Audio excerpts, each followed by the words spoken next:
Welcome to our presentation on James Joyce and his short story Araby. To begin with, why don't you click on the header, which is the name James Joyce and the years that he lived, and you'll find about a 12-13 minute video on YouTube about his life and his work. And I think it's helpful if you want to watch that whole thing before we continue. But again, we know that you have limited time, so maybe you want to watch that later and just continue with this PowerPoint.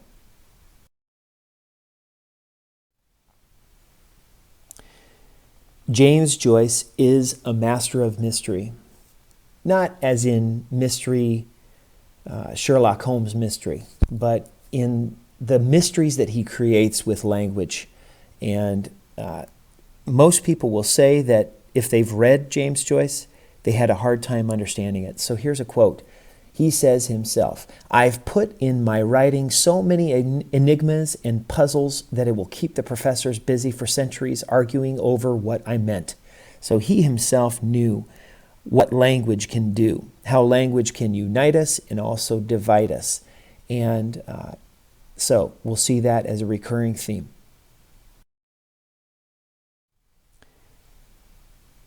As you heard in the video, James Joyce is an Irish son.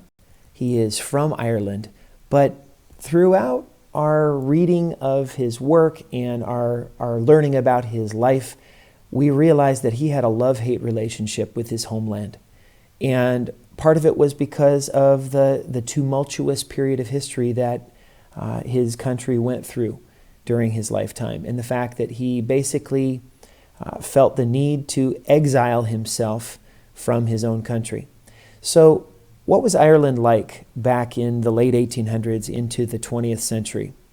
Well, first of all, it was controlled by Great Britain, controlled by the English, and that had been a sore point for centuries. And there's no question but that Ireland was being treated as a second-class appendage of the British Empire, and people there were treated as second-class citizens. There was economic depression, and it started in the mid-1800s with the Irish potato famine. And it was caused by blight on potatoes. And it's very ironic. Well, first of all, the 8 million population in Ireland was cut in half, partly because people were dying in such terrible numbers, but they also emigrated. And so the irony is that the potato came from America, and the potato sent the Irish to America. So the very thing that had been kind of the blessing and had changed the diet of Europe, but especially Ireland, it became the curse and drove people to the source of the potato. So there was this economic depression, and Ireland just stayed in a funk through the second half of the 1800s. And a lot of it was because Great Britain was oppressive. They were taking advantage of Britain economically, whether it was cheap labor or resources. So there was economic exploitation. In addition, the British thought that the Irish were backwards, and that because of their Catholicism, that they were somehow superstitious and, again, old worldly. They were not like the enlightened British. So there was a cultural arrogance. And finally, there was, because basically starting with the potato famine and the lack of response by the British government and lack of care, the British realized that they weren't going to get any help from the British in these times of crisis. And so there was a rise of Irish nationalism, and one of the most famous nationalists at this time intersects with Joyce's story, and his name is Charles Parnell.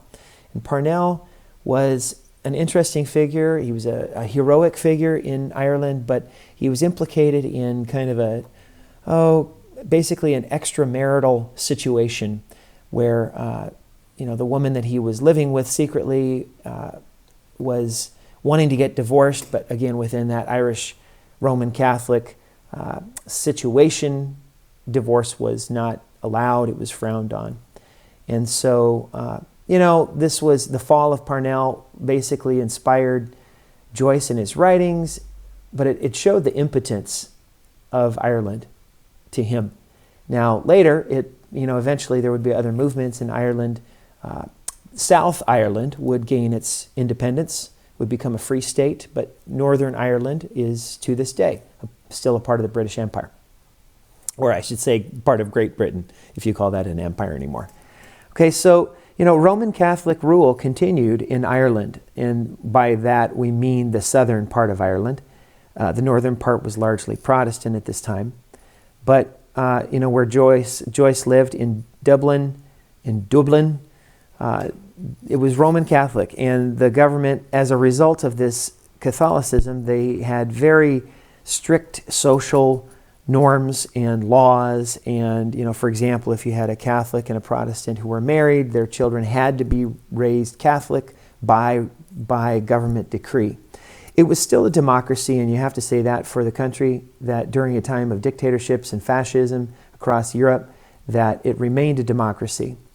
And so, yes, it was politically inept and was having a trade war with the British, and so that wasn't good for anybody.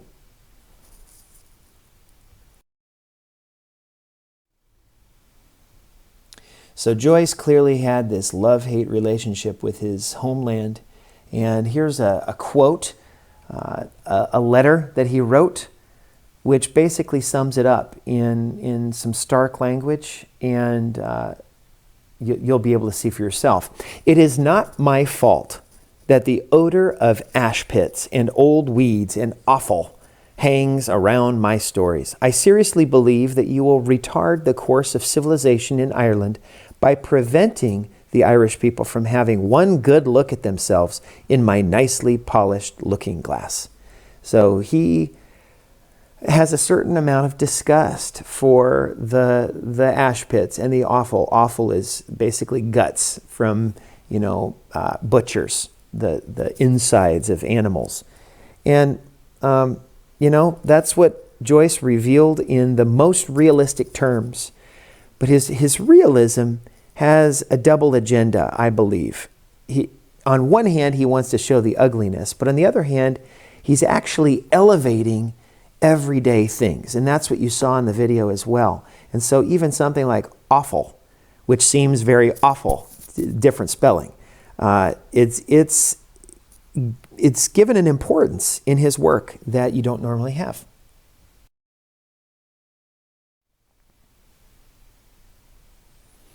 So you read about Joyce's body of work, or I should say you listened to the video and saw some examples on screen.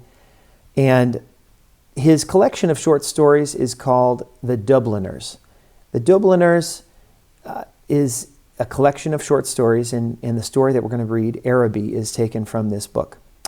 And it was one of his earliest works, and basically, these are his words. He says, "I call the series Dubliners to betray the soul of paralysis, which many consider a city."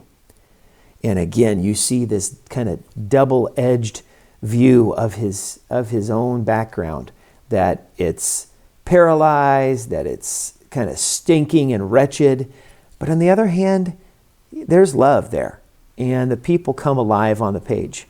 And the second part, he says, "It, Dubliners, is a moral history of my country." Now, he mentions Parnell many times in his works, and so maybe there's that two-facedness going on in the city of Dublin, that it has culture, but it also has oppression. And as I said before, he felt himself forced to leave his homeland and go into exile for most of his life. Here are a few pictures. You can flip through the next couple slides. Actually, I'll set the slideshow to run about maybe 5 seconds between pictures after this sound is over. And so, just take a look at the kinds of buildings that you see, and clearly there's beautiful architecture, but there are also masses of people, and many of them were unemployed during Joyce's time in Dublin. And he experienced it as a youth. He was going to school, but he saw students who who represented kind of the underside of Dublin. And, he knew it firsthand, but there's clearly a fondness for his city too. So I decided just to make a quick comment here about the fact that this is obviously an earlier picture, and you have, this is more like the time that Joyce grew up in, whereas the other picture was more modern with the omnibus. So you can kind of picture here what Joyce would have seen with the gas lamps and the horses and carriages and horse poop. Sorry, I do have to say that, just like Joyce. He was one to make sure that we got the whole picture.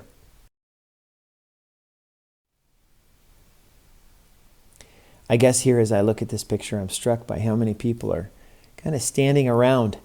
And it's a sign, again, of economic depression.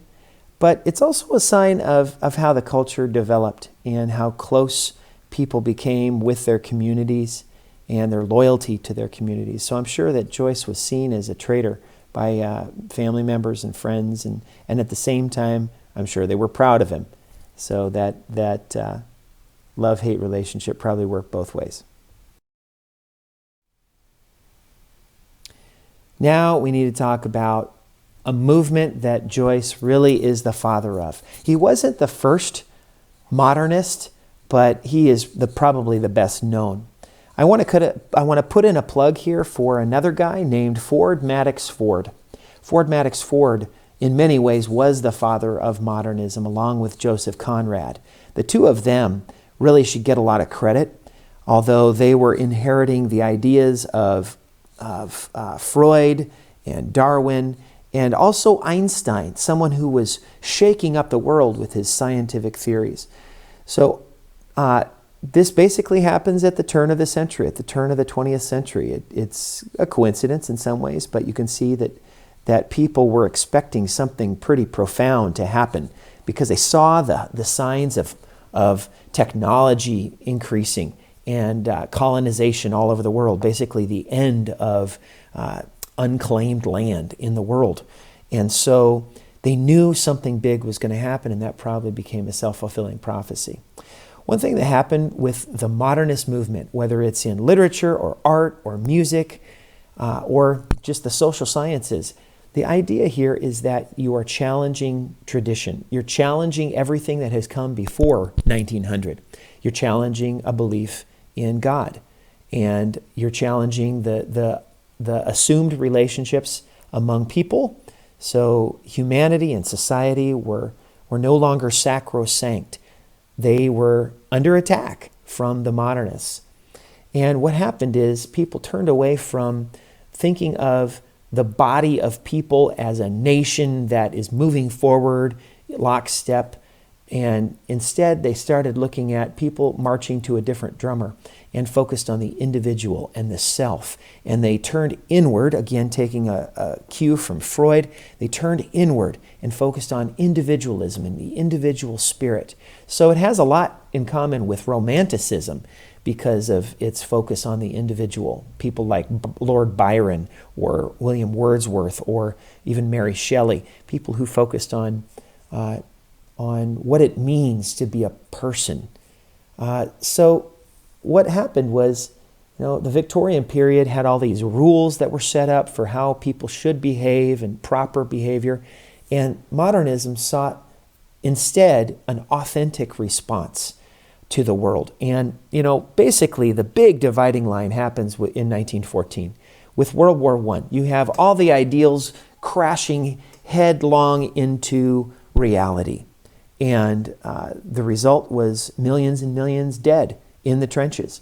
And so, one of a very interesting quote here is by George or Georg Simmel, and he was a social scientist, communications theorist, and he had this understanding that some people were strangers in the world. They were treated as strangers. And he, as a German, I think, saw himself as a stranger in Europe. But I believe he was Jewish as well. So here's his quote: "The deepest problems of modern life derive from the claim of the individual to preserve the autonomy and individuality of his existence in the face of overwhelming social forces, of historical heritage, of external culture, and of the technique of life." So it's this wrestling of the individual to keep from being swallowed up by the social changes in the world and technology, and it's kind of the fight for survival on the part of an individual. Now, you can see later on with Hitler, basically modernism came under attack big time because Hitler saw that as a betrayal of their culture. Some modernist writers include T.S. Eliot, William Butler Yeats, James Joyce, Ezra Pound, Virginia Woolf, and also Ford Madox Ford. He's one that's lesser known. I might also put in here Richard Hughes, which is the subject of my dissertation for my PhD.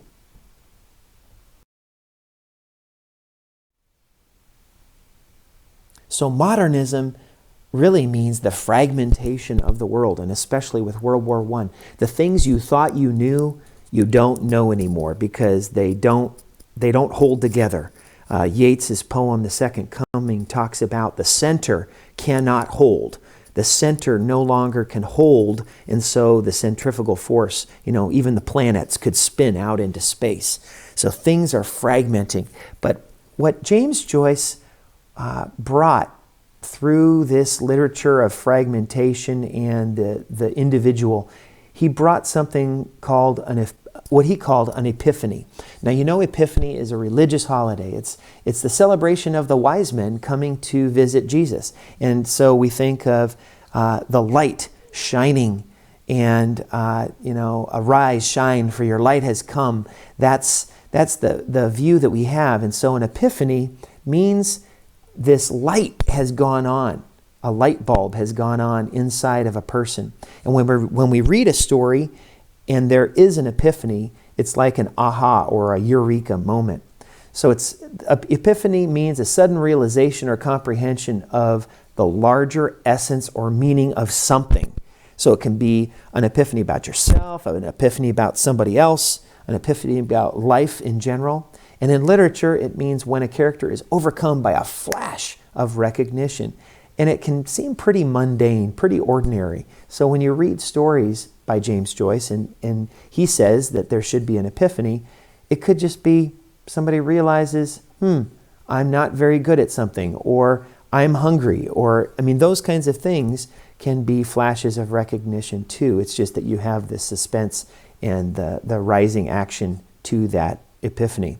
And so the last bullet, a sudden spiritual manifestation, whether in the vulgarity of speech or gesture or in a memorable phase of the mind itself. So it can be spiritual, but it can be something very mundane as well.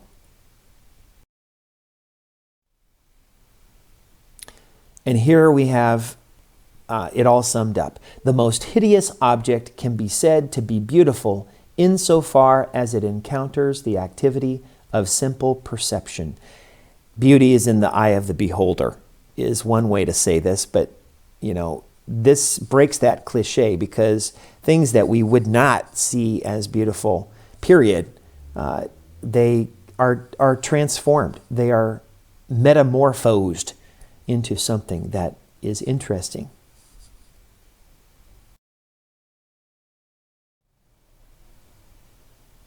So people have been baffled by Joyce over the years and entranced. And his novels traditionally have been seen as some of the best. Basically, all three of his novels appear in the top 10 all time. Now, that is debatable, and I'll leave it up to you and the rest of the people in the world to decide. But here's what some critics, and when we say critic, we mean somebody who studies literature for a living. This is what the critics said. Joyce's power to disentangle a single thread from the confusion of life and let you run briefly back upon it until you encounter the confusion and are left to think about it yourself. That is a power rare enough in any literature. I don't know if you've ever had that situation where you have a knot and you've got a thread and you still have that ball of tangle, but you have a thread that you're able to disentangle. So that's an amazing way to explain what is going on in Joyce. Here's another one. We are still learning to be James Joyce's contemporaries to understand our interpreter. So Joyce was interpreting experience, everyday experience, and celebrating it. And, it's like we have to go back in time. He was so forward thinking that we have to go backwards, but we're also going forwards to catch up with him. Okay?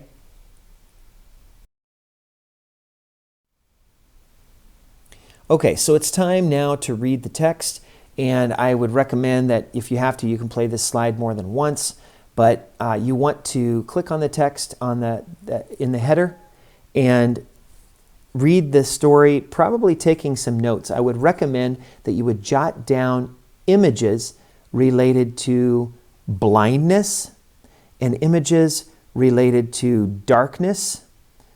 Jot down words that you think are unusual, because remember, James Joyce is seeking to kind of shock us sometimes.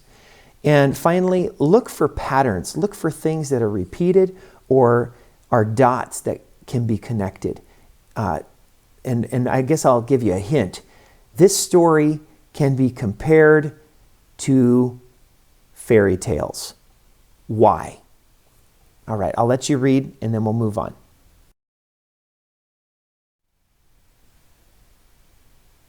So now that you've read the tale called Araby, there are some study questions that may help guide your interpretation of the story.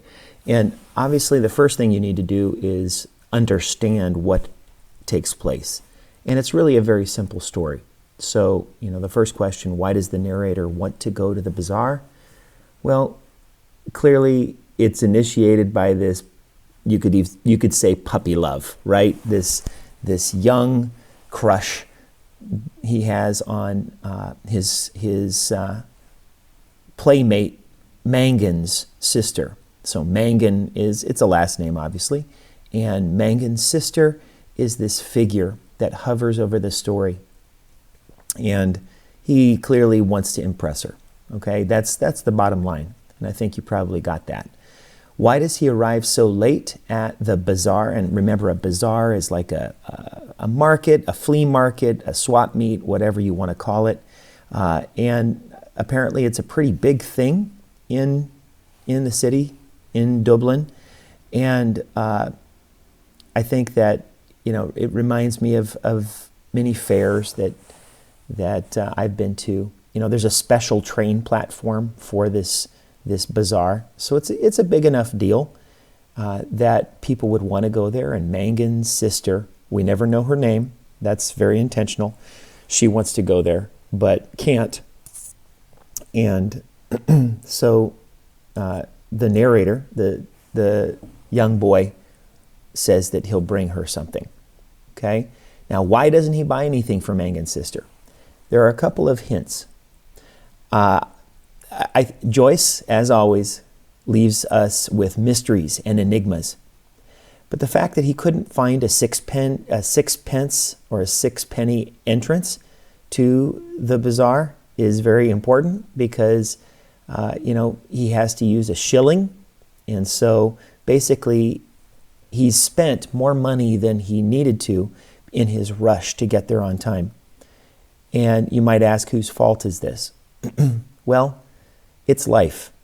And we can see that the uncle comes home late, and we can kind of connect the dots a little bit. There's not much said, but again, you need to know that the tone of this whole story is very spiritual and religious, and at the same time, it's a little bit comical. It's as if we maybe can laugh at this, kind of like we'd laugh at Romeo when he's lovesick at the beginning of Romeo and Juliet, kind of without reason. And it's this young crush. And so we don't take it as seriously. But, the main thing is the uncle comes home late, and the narrator says that he could read the signs as if this is some holy book or holy situation, an oracle even, and he's reading the signs. But the signs are probably that the uncle was out at the pub, lost track of time. That's my conclusion, and maybe he worked late, but because he's talking about all work and no play makes Jack a dull boy, I think he's also speaking to himself, saying, yeah, he has a right to go out and play a little bit, and so does his nephew. But the problem is he's basically foreclosed the opportunity for his nephew to go do that. Okay, so the activity's taking place at Araby, and remember, Araby is this bazaar, and it's a name similar to the lands of the Middle Ages in romances. And when we say romance, we don't mean just love between a man and a woman. We're talking about epic romances where knights go and fight dragons in exotic lands. And so Araby is an exotic eastern land. And it's an example of Orientalism, which means that England and Europe basically looked to Turkey and beyond as this exotic place. And it was a way to objectify, to make those people like objects to be discovered and nothing more. And so the activities taking place, there, obviously is supposed to be buying and selling, but the thing is, we know that there's darkness. It's like a church after the service is how it's described. And, the question then says, to what extent do they sustain its magical name? Well, you've got basically like neon lights spelling out the Café Chantant, which is kind of like vaudeville. It's a name for vaudeville. So kind of a cheap name for the booth or the stall that's open still at the bazaar. And so, names are very important. And so it's kind of second rate. And, probably the good stalls are all closed because it's almost 10 o'clock, almost time for closing time. What did the narrator expected to find at Araby? Well, maybe the silver bracelet that Mangan's sister was spinning on her wrist, maybe that was supposed to be an indication of what Araby was, that there are treasures and mysteries and love, that it's the secret, the key to love. And what's the basis for his expectation? Well, first of all, it's Mangan's sister, and she's the source of his inspiration initially. But I think there's also the idea, the women in the family are often, women in many stories at this time are often guardians of culture. And so when, I think it's the aunt says she is concerned that the bazaar might be an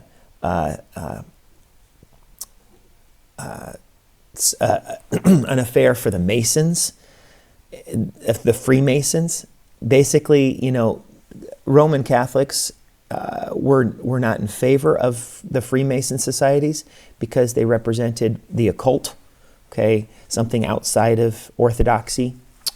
And so just know that there's this edginess to Araby, and I think it's titillating for the young boy. He wants to go there because it's kind of forbidden too, in a sense.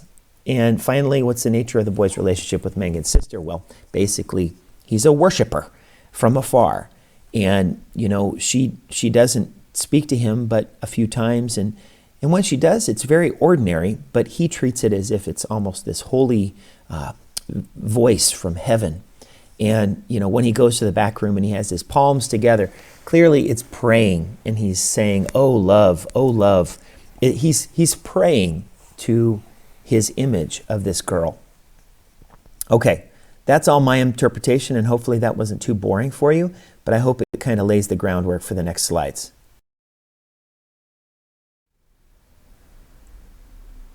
Okay, Now, when we analyze any story, you need to know the basic elements. And I like to talk about the scapegoat elements.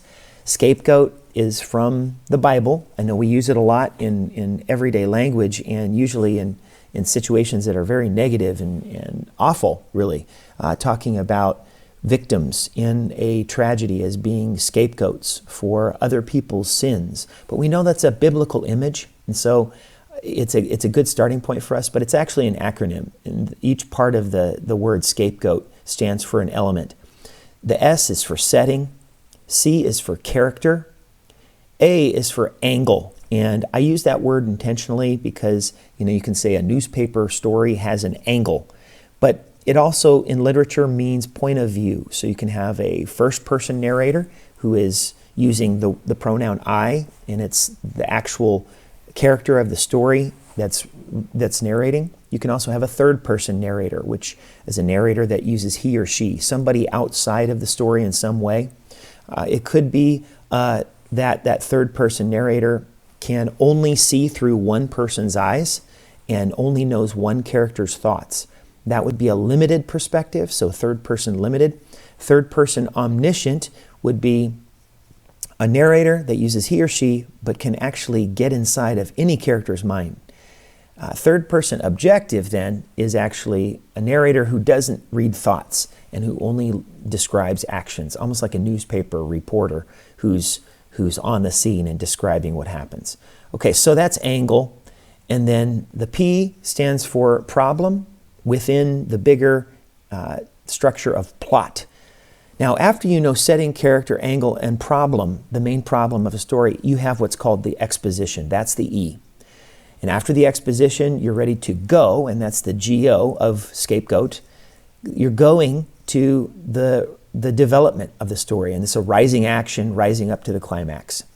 And so you have the climax, and then you have falling action, and that's your story. It ends in the resolution. So you have exposition, development, resolution.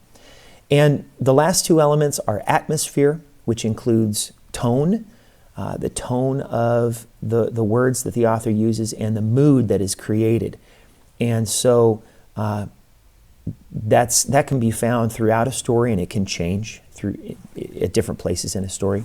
And then T is theme, and it's really kind of the meaning of the story. It's not necessarily a moral lesson, although it could be, but I think that you know most stories in the modern era, they're not preaching to us. And so those are the scapegoat elements.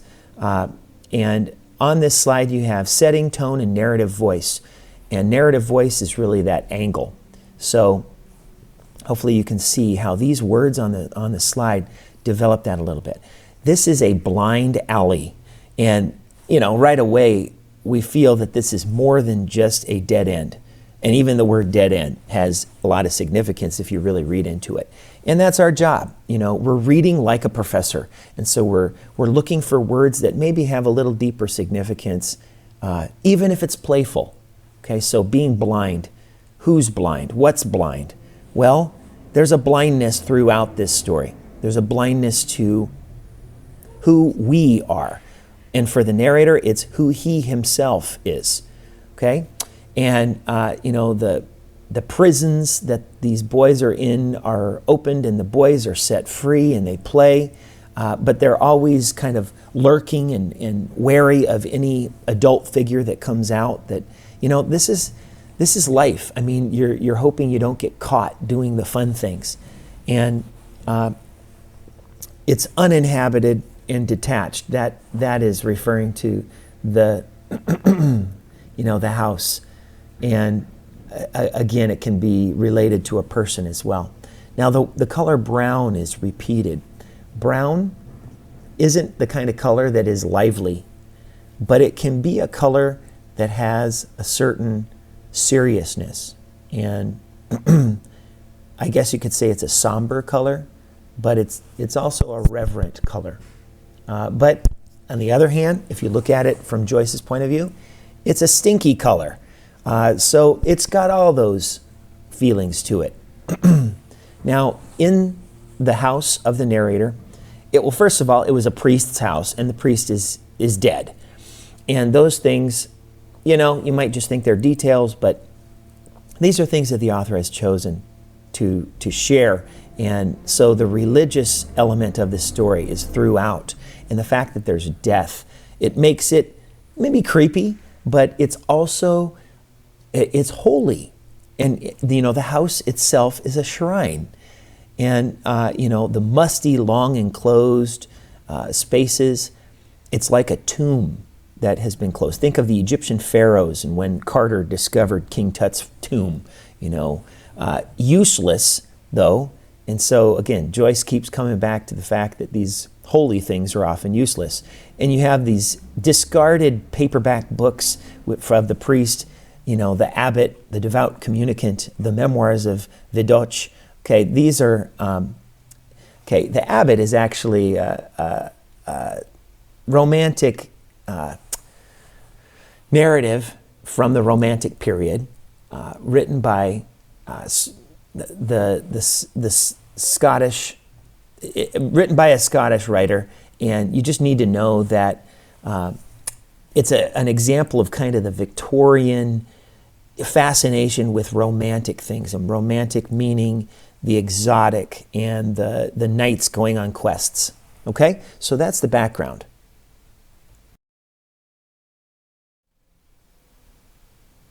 Okay, again, just in review, I wanted to make sure you had all the scapegoat elements on one slide. Setting, character, angle, problem, exposition, go, which is development, and then atmosphere and theme.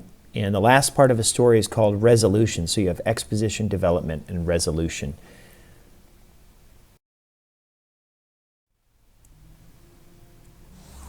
So the next element in our scapegoat sequence, you got setting and then characterization. Characterization. Here are some examples of phrases. I liked the last best because its leaves were yellow. Okay, why would the narrator like something that's yellow? Well, maybe it's golden to him. You know, maybe it has that feeling, but it's old and it's mysterious, even though it's useless. The central apple tree, okay, that kind of communicates a biblical archetype, something that you would recognize from the Bible, and the idea that you have innocence ready to fall. The rusty bicycle pump. This is something that, okay, we can't do much with a bicycle pump without a bike, and it's rusty. So again, you have this useless artifact, but it's a relic. It's a relic of the priest, and it breathes air just as God breathed into Adam. So that's, again, it's this fascination. And I mean, as a young boy, I was totally fascinated with completely useless things like this. Reminding us of the charitable priest. I think charitable, you know, it may be kind of tongue-in-cheek because the things that he has left behind aren't exactly that valuable. And maybe this is saying he gave all his money away, and so he has nothing left. He had nothing left to take care of his house. Okay, but, you know, there's this reminder too that the church is very rich.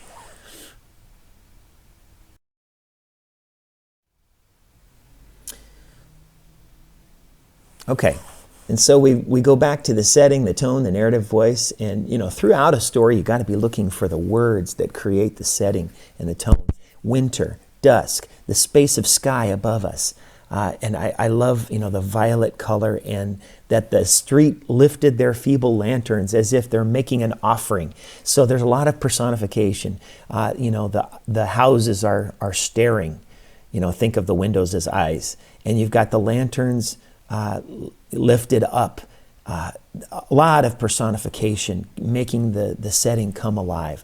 The cold air stung us. So it's the air itself is active and almost attacking, right? But in the end, their bodies glowed. So they are refined by this cool night air. Okay, and then somber, dark, muddy lanes, dripping gardens. Okay, all of these things create this fetidness, kind of rotting aspect. But there's also a fecundity, you know, a fertile nature with the garden image again and again. Odors, ash pits, odorous stables. Okay, yes, you know, again, the horse poop, it's stinky, but it's also something that grows things. So you've got that dichotomy, that double nature that's going on here.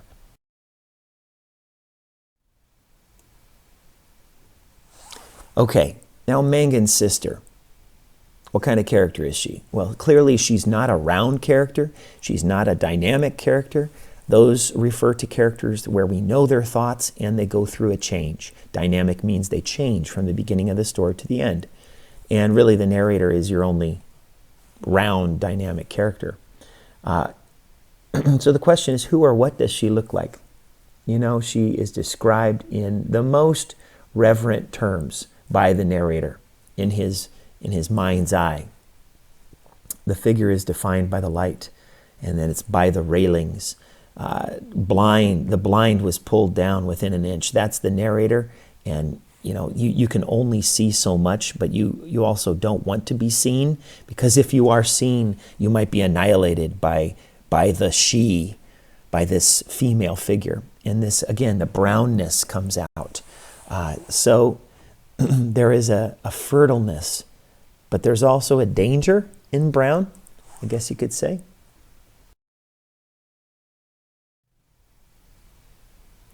And maybe now you know what we're getting at, that Mangan's sister is made into the Virgin Mary. Although Mary traditionally wore blue, there's definitely reference after reference, talking about the light falling on her neck and the white skin, and she reminds us of a statue as she's haloed by the light in her doorway. And so again, light and darkness are used by the author constantly.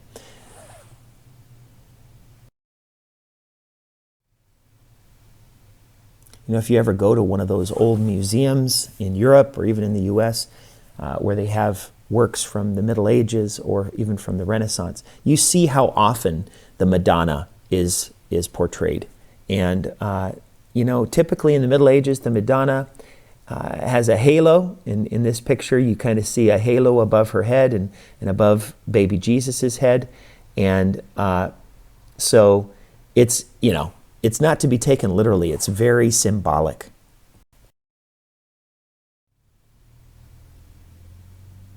Maybe this is the most appropriate. We look at Mary here, and we see Mangan's sister because of the way that she's described as being almost like porcelain, and this white glowing figure that's larger than life. So hopefully you can see that within this story you've got the narrator making such a big deal about Mangan's sister, and you kind of can tell that he's being set up for failure, for a fall. I mean, this is not going to end as he thinks it's going to end, and we know that because we live in the real world. Now, when you do a close reading, remember that this is the formalist method, the new critical method, and you want to read closely and look at every word, and sometimes that can be really tedious. So I'm just going to cut to the chase here.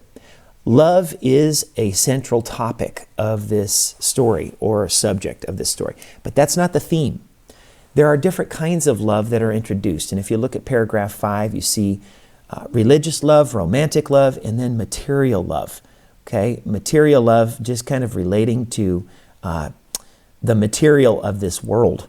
And so how are they introduced? How do they converge in this description where you've got all these shopkeepers, and the language used to describe them, it's as if they are a choir, a cacophony really of sounds, and they are all chanting, or there's a litany of the shop boys, and these are all very religious images, and they seem kind of ridiculous, used for a market.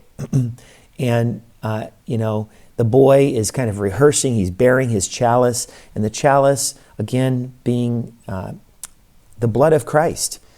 And we also think of the Holy Grail. So this idea is very spiritual, and the tradition back then was you weren't supposed to spill the wine in the silver chalice, that it was a sin to spill that wine. So the acolytes, the altar boys, they were the ones who had to learn how to be this respectful. And Joyce totally comes from that background. He went to Catholic schools.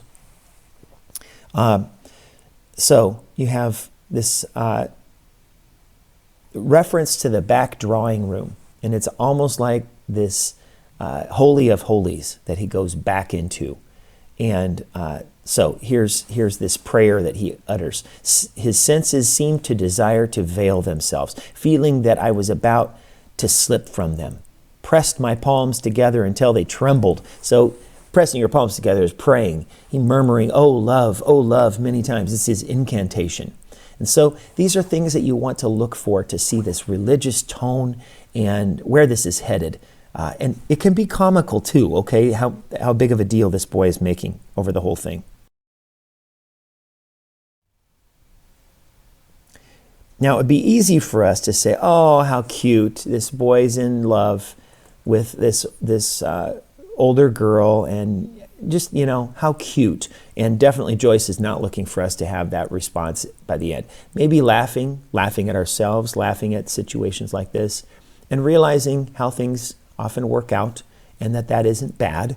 But you need to know about the quest. And on the couple slides from now, you have a link to the thoughts, the ideas of a man named Joseph Campbell. And he came up with this pattern that was found in literature all over the world. And it's basically the pattern of the quest, where a young hero is initiated into a quest by something exotic, goes on the quest and faces trials and tribulations, and eventually returns home with a treasure, but sometimes without a treasure. And so we see that. We see it repeated and referred to in this narrative.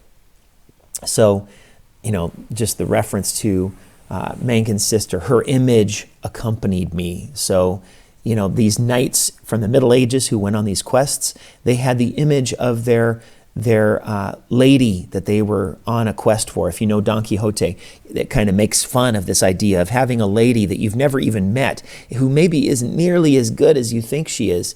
Don Quixote's lady was basically a prostitute. And again, I know that all those things can be very misogynistic too. So we take that into account as well, that women are objectified in the quest. So anyway, you have basically he's going to places most hostile to romance.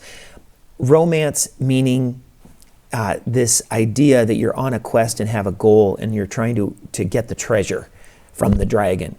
But you have to go through hostile places on that journey. And at the same time, this phrase reminds us that, okay, you've got the real world clashing up against this boy's fantasies. The shrill litanies of shop boys, we mentioned. Litanies are prayers that you say, responsive prayers in church. She spoke to me. That was, again, like a vision. After he prays, then she finally speaks to him, and he takes it as this oracle from heaven. There would be a retreat, okay? Now, a retreat is a holy church gathering, usually in nature, in the country, right? And maybe we've gone on retreats and we've had a special time, even a mountaintop experience where you have a spiritual renewal. But there's also this sense that retreating is what the boy is doing and what is happening in this story, that there's a retreat from what the boy actually is envisioning. And, you have all these references to falling and fell. And, remember, the fall is a spiritual reference to this imperfection that's in the world. Now, railing can be attacking somebody, railing against government. That happens. Okay, so that word it's loaded, and you need to know that James Joyce loved language. He loved playing with these words that had double meanings, like Shakespeare. And so the narrator says to Menken's sister, "If I go, I will bring you something." So he makes his promise, and then this devastates him. He's haunted. And again, this idea of being haunted is very important in romances, that you have these evil spirits or demons attacking you as you're going on your quest. The Freemasons were totally associated with the Knights of the Round Table. If you've seen National Treasure, you understand that idea. The Knights Templar, right?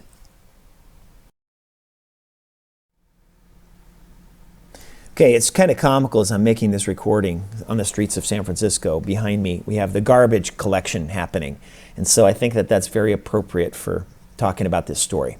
So remember that on the quest, you have different stages or phases, and the hero is called into action, into a journey, and then is initiated and goes through this initiation into being more mature, understanding the world better. And so that's absolutely what's happening here, right?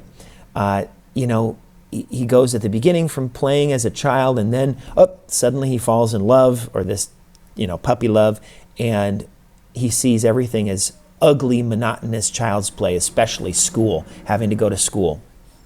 Now, he leaves the house in a bad humor. And humors are very medieval, the idea that you have fluids in your body that have to stay in balance. And if they're out of balance, you might be under attack and you have to restore the balance. Okay, so again, very spiritual. I love this phrase, talking about the rooms in his house as he's waiting for the bazaar to finally arrive.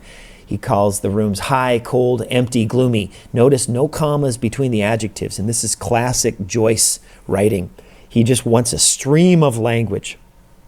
And that's where you get the idea of stream of consciousness. He has his face against the cool glass, okay? There's this barrier, and the coolness reminds us also of kind of the world that doesn't care about his predicament, the coolness of nature. The brown-clad figure, again, think of a monk in a habit, and that's Mangan's sister too. As the night air was bad for her, that's the narrator's housekeeper nanny, who she says she has to leave, and basically says that he has to not go to the bazaar on this evening of the Lord's Day. So there's a spiritual reminder that maybe it's not a good thing for him to be going to Araby on Sunday. It's almost sacrilegious. He's saying, I could interpret these signs when his uncle comes home. Okay, he is now a prophet and he can interpret the signs. And then, the deserted train, it's definitely ominous and foreboding, foreshadowing, but it's also a train prepared especially for him, and it kind of feels magical, like some of those Harry Potter rides where it's like he's all alone and it's strange. He gets to Araby, goes in, and it's almost like there's a light shining just on the few stalls that are still open. And there are people counting silver on a salver, okay? And the salver is a silver tray that's used for a kind of a formal occasion, but, counting coins on it seems kind of, again, to make that cheap. You think of the money changers in the temple. Okay, that's the story I think that we're supposed to think about here, that it's almost sacrilegious that you have the coins being counted. Okay, now this is the moment.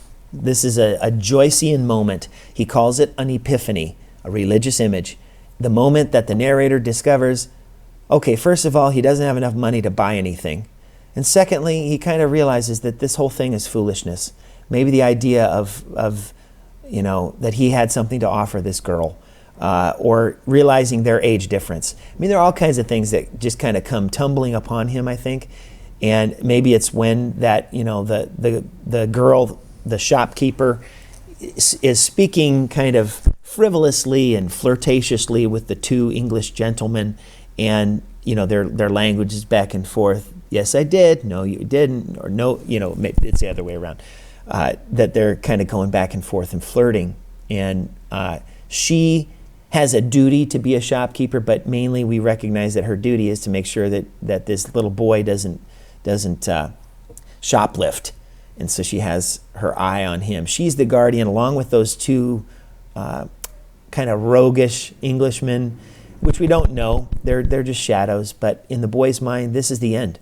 And he knew his stay was useless for whatever reason. There's a lot unanswered here, and it's supposed to be left hanging. But, I'm giving you some ideas of why he saw this as useless, not enough money, that, these are towering figures that he can't overcome. And he sees himself, and he cries hot tears which again, we see as kind of childish and ridiculous, but maybe we can understand a moment like this. And I don't think we're saying, oh, how cute anymore at the end of the story. We're saying, this is real. And yeah, it's kind of a farce to look at this as a quest. But you can look at the link that I have here and kind of see this boy's journey as a kind of quest.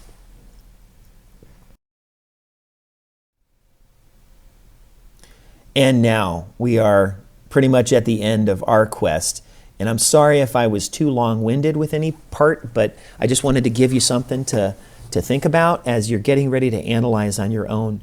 And there's no way that you're going to come up with the exact same things I come up with. I have experiences, and I've traveled and I've lived, and you will. And maybe some of you have been to places that are similar to the settings in this story. But the main thing is these questions can really help you. So take some time to read through all of them. I'm not going to do that now. But these are the kinds of things that you can use as a starting point for your own analysis. You do not need to answer every question when you do the analysis for this class. And you do not need to choose Araby. You can choose any short story. I will post some examples that you could choose from. I know it might be hard to pick a story out of the air. You can also analyze a poem, remember, for your final analysis. So hopefully this has helped you. And, again, we don't have every answer. And anybody who says they do, they are not looking in the mirror. They're not realizing that all of us have limited self-knowledge, and that's our human state. But we can look forward to the time that we know and are fully known at the end of our life quest.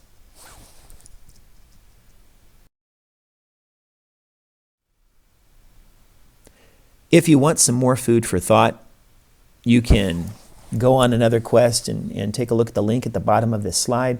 It goes to a book called How to Read Literature Like a Professor, and I think it's one of the best written ever.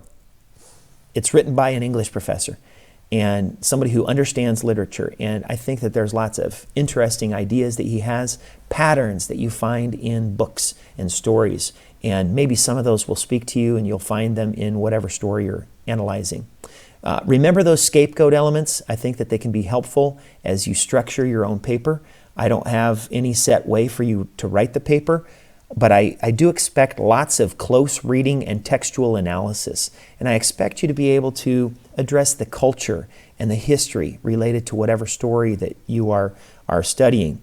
And I'm happy to help if you want to send me an email if you're stuck in any part of this. But make sure you watch the self-guided or self-paced lesson too. I hope this has helped, and I look forward to hearing from you and reading your papers.